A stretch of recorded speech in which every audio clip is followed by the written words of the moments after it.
We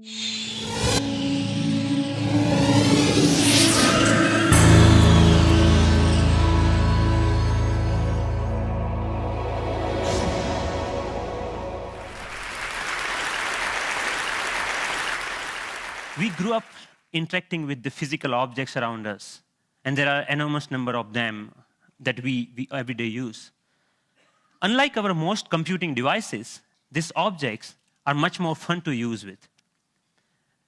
When you talk about objects, one another thing automatically comes attached to that thing, and that is gestures, how we manipulate these objects, how we use this object in everyday life.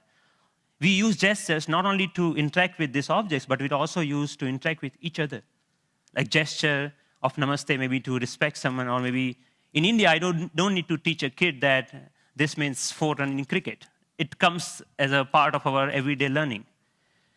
So I'm very interested from beginning that how can our knowledge about everyday objects and the gestures and how we use this object can be leveraged to our interaction with the digital world. Rather than using a keyboard and mouse, why can I not use my computer in the same way that I interact in the physical world? So I started this exploration around 8 years back, and it literally started with a mouse on my desk. Rather than using that for computer, I actually opened it. And most of you might be aware that in those days, the mouse used to come with a ball inside, and there are 2 rollers that actually guides the computer that where the ball is moving and accordingly where the mouse is moving. So I was interested in these 2 rollers. And I actually wanted more, so I borrowed another mouse from a friend, never returned him, and I have now 4 rollers. What interestingly I did with these rollers is basically I took them off from these mouses and then put in a one line. It had some strings and pulleys and some spring. And what I got is basically a gesture interface device that actually acts as a motion sensing device made out of $2. So here, whatever movement I do in my physical world is actually replicated inside the digital world just using this small device that I made around 8 years back in 2000. Because I was interested in integrating these 2 worlds, I thought of sticky notes. I thought, why can I not connect the normal interface of physical sticky note to our digital world? A message written on a sticky note with my mom on a paper can come to an SMS, or maybe a meeting reminder automatically syncs with my digital calendar. And a to-do list automatically syncs with you. But you can also search in the digital world, or maybe you can write a query saying, what is Dr. Smith's address? And this small system actually prints out. So it actually acts as a paper input-output system, just made out of paper. In one another exploration, I thought of making a pen that can draw in 3 dimensions. So I implemented this pen that can help designers and architects not only think in 3 dimensions, but they can actually draw so that it's more intuitive to use that way. Then I thought, why not making a Google map, but physical world? Rather than typing a keyword to find something, I put my objects on top of that. If I put a boarding pass, it will show me where is your flight gate. A coffee cup will show you where you can find more coffee, or where you can trace that cup. So this was some of the earlier explorations I did, because the goal was to connect these 2 worlds seamlessly. Among all these experiments, there was one thing very common. I was trying to bring a part of the physical world to the digital world. I was taking some part of the objects or anything intuitiveness of the real life and bringing them to digital world. Because the goal was to make our computing interfaces more intuitive. But then I realized that we humans actually are not interested in computing. What we are interested is in information. We want to know about things. We want to know about dynamic things going around. So I thought about last year, in the beginning of the last year, I started thinking that why can I not take this approach in reverse way? Maybe how about I take my digital world and paint the physical world with that digital information? Because pixels are actually right now confined in these rectangular devices that fits in our pocket. Why can I not remove this confine and take that to my everyday objects, everyday life, so that I don't need to learn the new language for interacting with those pixels? So in order to realize this dream, actually I thought of putting a big size projector on my head. I think that's why it's called head-mounted projector, isn't it? I took it very literally and took my bike helmet, put a little bit cut over there so that project actually fits nicely. So now what I can do, I can augment the world around me with this digital information. But later, I realized that I actually wanted to interact with those digital pixels also. So I put a small camera over there that acts as a digital eye.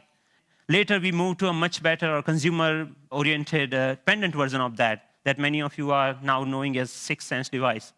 But the most interesting thing about this particular technology is that you can carry your digital world with you wherever you go with you. You can start using any surface, any wall around you as an interface. The camera is actually tracking all your gestures. Whatever you are doing with your hands, it's understanding that gesture. And actually, if you see, there are some color markers that in the beginning version we were using over there. You can start painting on any wall, that you stop by a wall and start painting on that wall. But we are not only tracking here one finger. We are giving you the freedom of using both of hands. So you actually can use both of your hands to zoom into or zoom out a map just by pinching operation over here.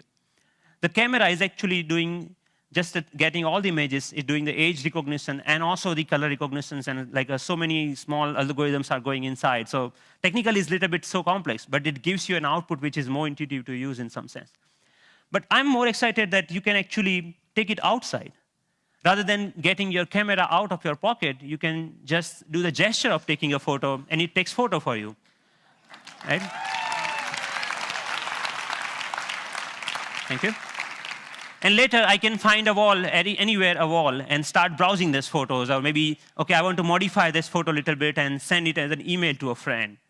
So we are looking for an era where computing will actually merge with the physical world. And of course, if you don't have any surface, you can start using your palm for simple operation. I'm here, I'm dialing a phone number just using my hand. Yep. The camera is actually not only understanding your hand movements, but interestingly, it's also able to understand what objects you are holding in your hand. What we are doing here is actually, for example, in this case, the book cover is matched with so many thousands or maybe millions of books online, and checking out which book it is. Once it has that information, it finds out more reviews about that, or maybe New York Times had a sound overview on that, so you can actually hear on a physical book as a review of a sound. Gave a famous talk at Harvard University. This was Obama's last visit last week to MIT. And in particular, I want to thank two outstanding MIT So I was seeing the live of his talk outside in just a newspaper. Your newspaper will show you live of your weather information rather than having updated you have to check your computer in order to do that, right?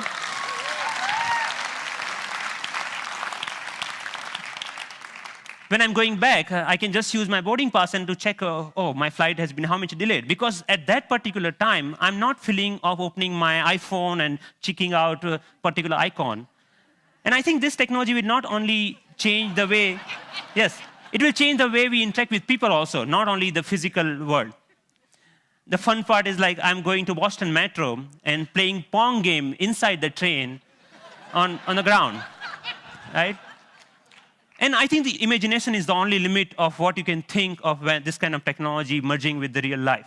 But many of you argue, actually, that all of our work is not only about physical objects. We actually do lots of accounting and paper editing and all this kind of thing. What about that? And many of you are actually excited about the next generation tablet computers to come out in the market. So rather than waiting for that, I actually made my own, and just using a piece of paper. So what here I did is remove the camera. All the cameras, webcam, have a microphone inside that camera. I removed that microphone from that, and that just pinch that, just make a clip out of that microphone and clip that to a piece of paper, any paper that you found around. So now the sound of the touch is exactly getting me when exactly I'm touching the paper. But the camera is actually tracking where my fingers are moving. You can, of course, watch movies. Good afternoon. My name is Russell, and I am a wilderness explorer in Tribe 54. And you can, of course, play games. Here, the camera is actually understanding how you're holding the paper and playing the car racing game.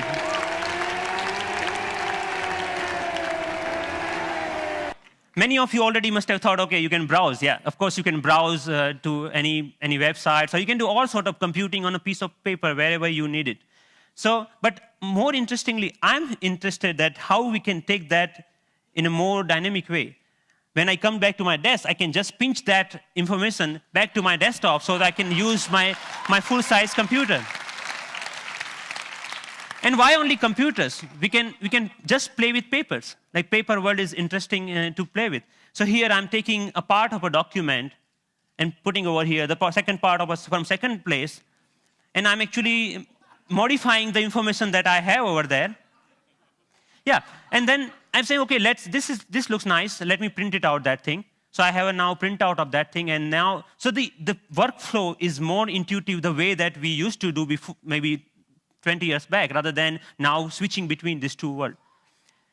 So as a last thought, I think that integrating information to our everyday objects will not only help us to get rid of the digital divide, the gap between these two worlds, but will also help us in some way to stay human, to be more connected to our physical world. And it will actually help us not end up being machines sitting in front of another machines.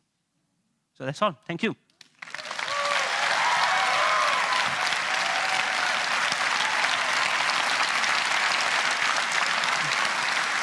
Thank you. Thank you. Thank you.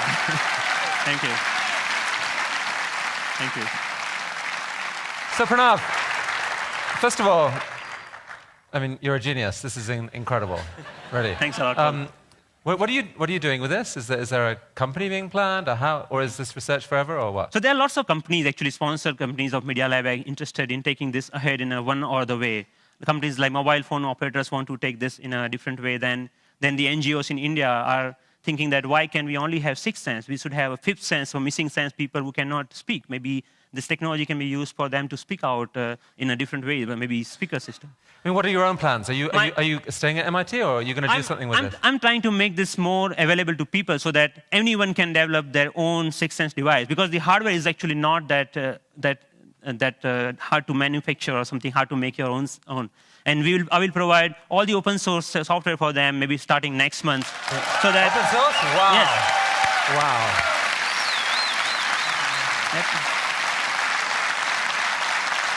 Are you going to come back to India with some of this at some point? Yes, of course. I mean, what are your plans? MIT, India, how are you going to split your time going forward? There is a lots of energy here, lots of learning. Like all of this work that you have ever seen is all about my learning in India. And now, even if you see, it's more about the cost effectiveness. This system costs you $300 compared to the like $20,000 of Surface tables or anything like that. Or maybe even the $2 mouse, just a system, at that time was costing around like $5,000. So we actually, I showed that to, in one of the conference to President Abdul Kalam at that time. And then he said, okay, we should use this in Bhabha Atomic Research Center for some use of that. So I'm more excited about how I can bring the technology to masses rather than just staying that technology into lab or environment, something like that. Based on the people we've seen at TED, I would say you're truly one of the 2 or 3 best inventors in the world right now. And it's been an honor to have you here at TED. Thank you. Thank you so much. Nice meeting you. It was fantastic.